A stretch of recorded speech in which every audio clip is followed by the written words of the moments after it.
হায়াতুন নবী হিসেবে জান্নাতুল ফেরদাউস রওজা মুবারকে বিশ্রাম নিয়েছেন।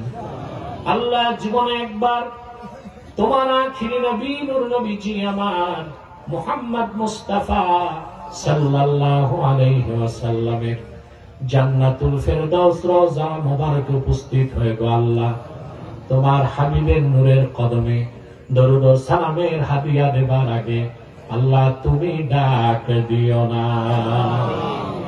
রব্বুল আলামিন একবার একাধিকবার জানা সোনার মদিনায় নূরের মদিনায় যেতে পেরেছি আল্লাহ জীবনে বারবার তোমার আখিরি নবী নূর নবীজি আমার মুহাম্মদ মুস্তাফা সাল্লাল্লাহু আলাইহি ওয়াসাল্লামের নূরের শহর মদিনাতুল মুনাওয়ারা জিয়ারতের জন্য তাদের কপালটা খুলে দাও। হৃদয়ের গভীর থেকে দোয়া করি আল্লাহ